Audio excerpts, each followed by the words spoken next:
Good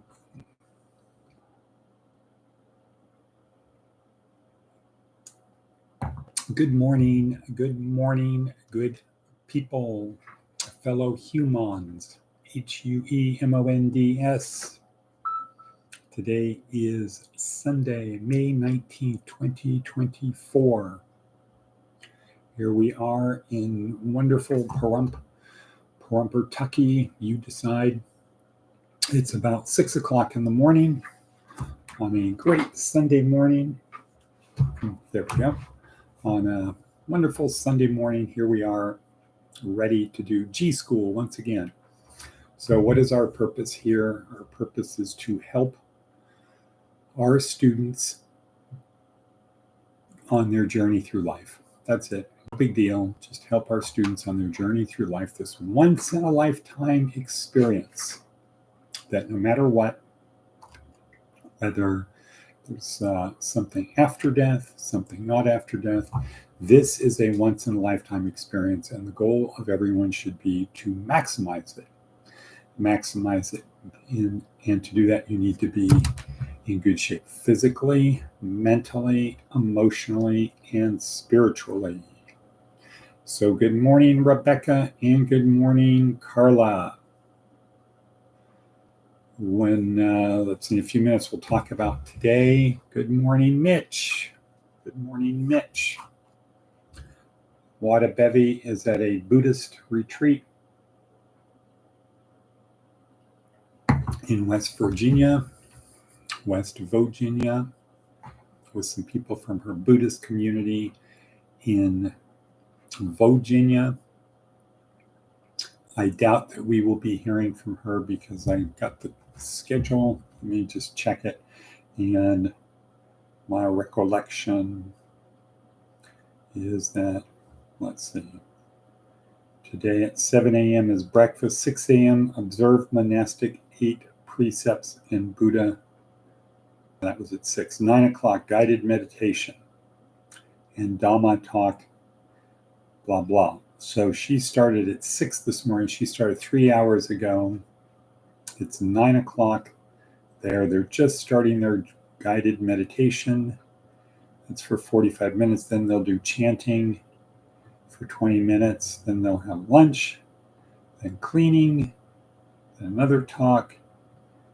And walking meditation is done at 3.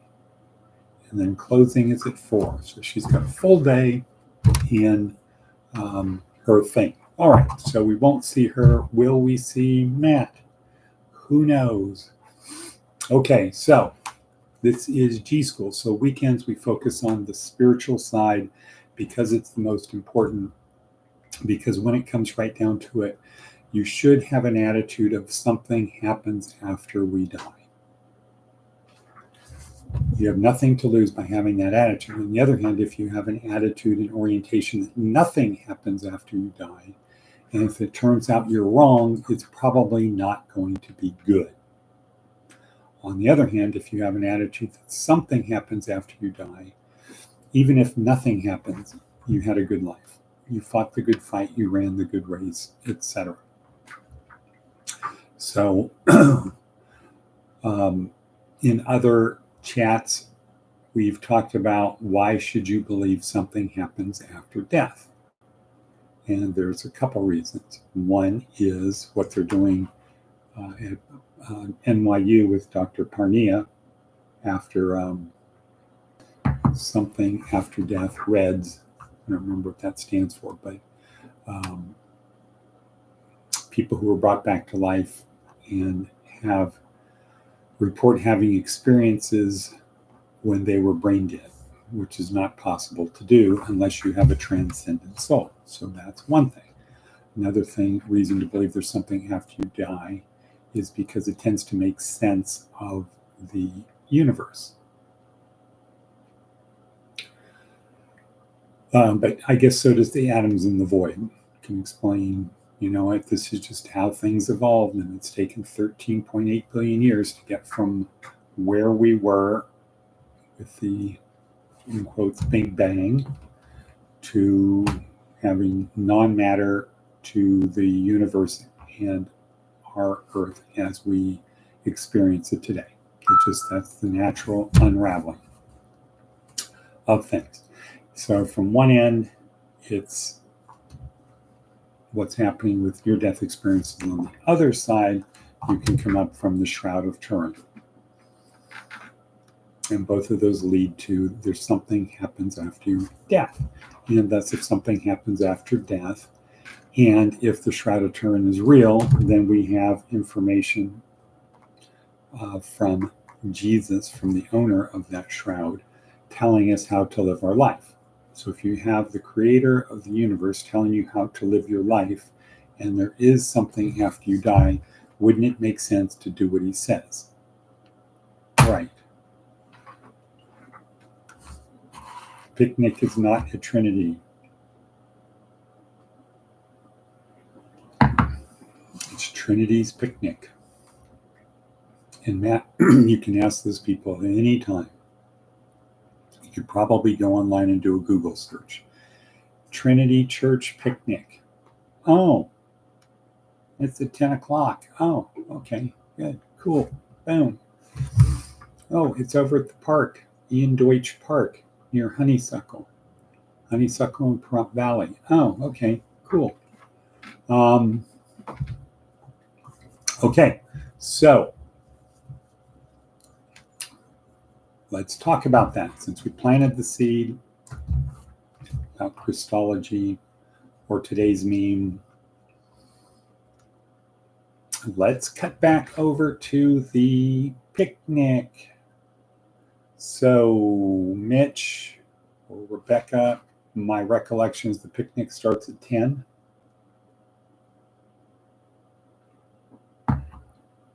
Is that true?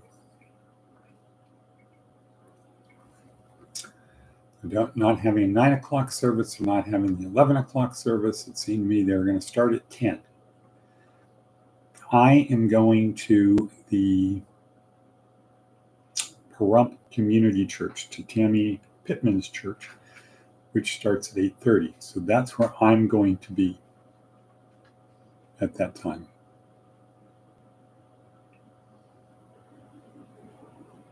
And we should get everybody to go to the picnic. A good day to get out, meet people.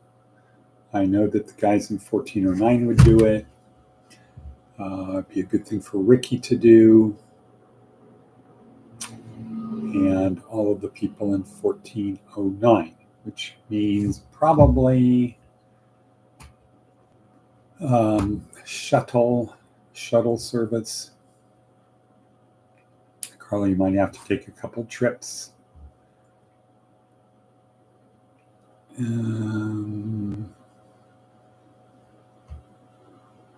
I don't know what time the Trinity thing is over. Sorry, I don't know what time the Pahrump Community Church thing is over.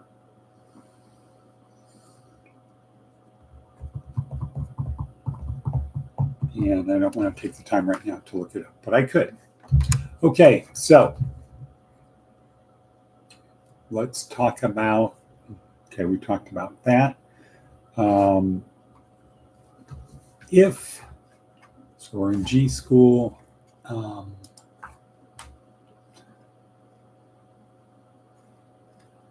about if we go to what Seth Godin have to say today? Fingerprints.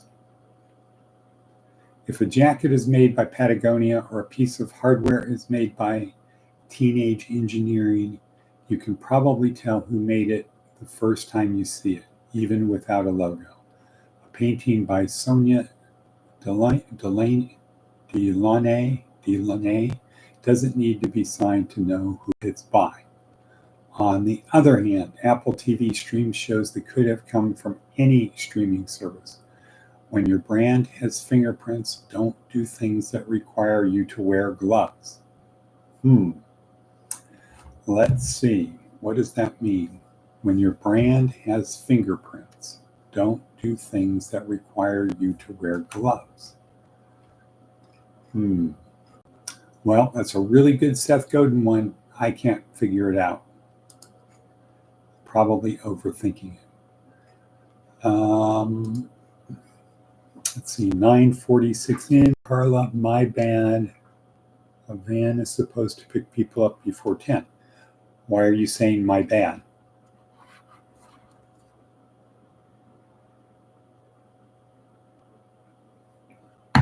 Mitch, has Tony or anybody talked about the van picking anybody up? So Carla, the thing that's important is to have content. Anything that you type, make sure there's context. So when you say a van is supposed to pick people up before 10, and then you say my bad, well, it makes sense that it should be before 10 because the thing starts at 10. So what are you now saying?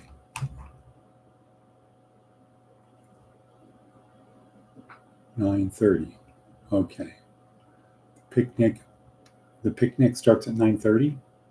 Okay, so somebody just type in what is the details about the picnic, because I think we're getting everybody confused. The millions and millions of people that are watching this are getting confused.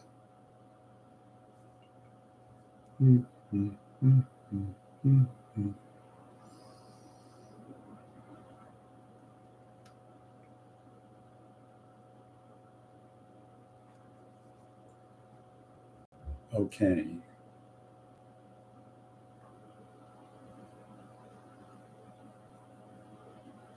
9:30, the van is picking people up for service and picnic. Good.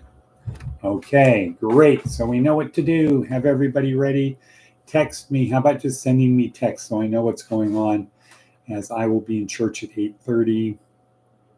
So when this is happening, everything should be in church. This is the new and different church. And I think my new plan is that every week I will go to one or two different churches on a rotation. So if I go to 2 churches on Sunday, that means I can go to 8 different churches per month. Okay? So, working on my paper, Christology in the jails. And I've sent it to a few people to comment on my thing. And I feel good about it. I feel good that this is the way to go. And I think for the people yesterday at Roberto's and our little discussion about perhaps 30 years from now, when this thing has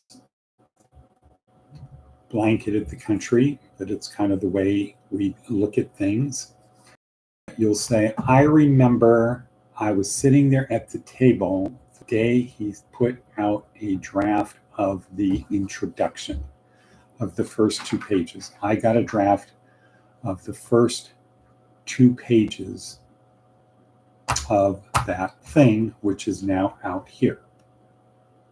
And that's kind of cool because I think it does. And I had a discussion yesterday with the deacon from the Catholic Church, who I also sent it to, and his comment was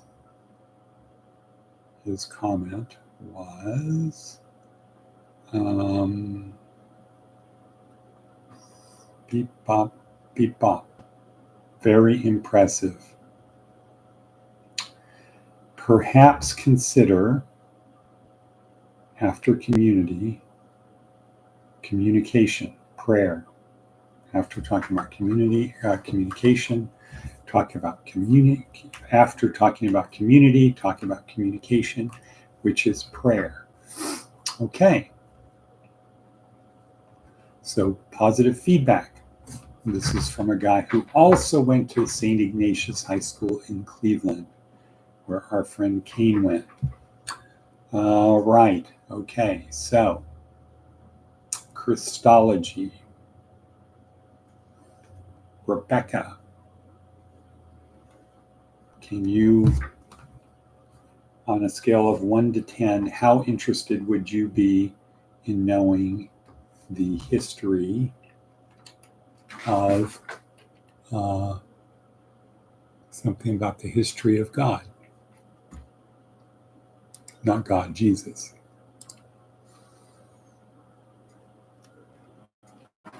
I'm going to pull something over here.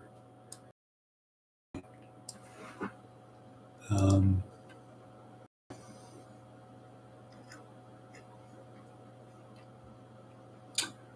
boom, boom, boom, boom.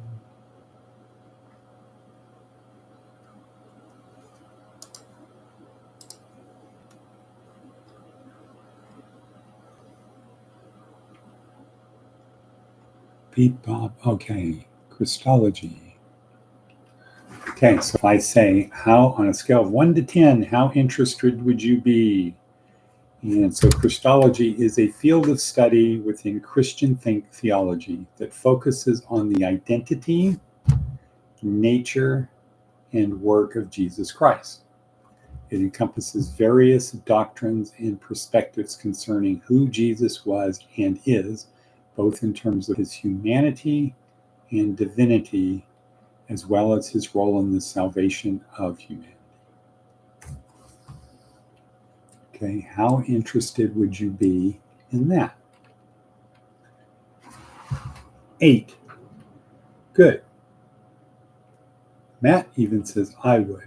Rebecca, it would help me understand the Bible more. Wrong answer. Well, it's true. No, it's true it would. It would absolutely help you understand the Bible more. But you might say, kind of as Jesus implied, we really don't need to worry about that stuff. All you need to do is repent and believe in the good news. You don't need to get wrapped up in all of those stories of God's wrath. If you don't obey me, I'm going to wipe you out. I'm a vengeful God. I'm a jealous God. That it's really not that important. Or if you are a Gentile versus a Jew, well, that's the New Testament stuff. You don't need to worry about that either with Paul, because what they were doing there is building churches. So most of the New Testament is about building churches, building communities of churches, the practical questions and problems people have on a day-to-day basis, starting a movement versus going back to the simple thing of spreading the good news. Go make disciples of everyone, repent, and believe in the good news. That's all you have to do. That's all you have to do, people. Okay, so glad to hear that Matt would be interested in that too. So first things I have to do is I have to write this paper that articulates the purpose. And then the hard part is creating the actual thing that people in jail will become aware of. Create the awareness, create the path, help create that path. And the theologians that study Christology, they go very deep. They're like Matt regarding World War II license plates. Whose car had what license plate, what model was it, how often did they change the oil? They're kind of like that. And they've kind of crossed the event horizon and gotten sucked into the black hole where the Christology is the thing, not the message. And that's okay. That's okay. So we got to come up with a curriculum that works for 4 weeks. And then the goal is somebody at that point, it becomes sustainable. Get out of jail and you pursue that path. Not you do the typical thing. I'm really religious in jail. I'm saved. Yes, I'm saved. I'm going to heaven. And then you get out and it's back to poor behavior. So that's what we want to avoid. A sustainable path. All right, people. Anybody got anything else? Old Testament stuff is just God punishing humanity. A lot of it is. It's putting the bait out and then whammo when you don't take the bait. Okay, so Matt's saying he is an Untersergeant once again. I don't know why he does that. How about Viceroy of the Royal Navy, of the Imperial Navy, of the whatever Navy. Okay, so people, we're at 1940 in. Let's go out, do something good today. Let's make something happen. Find some people, look for people who need housing, etc., etc.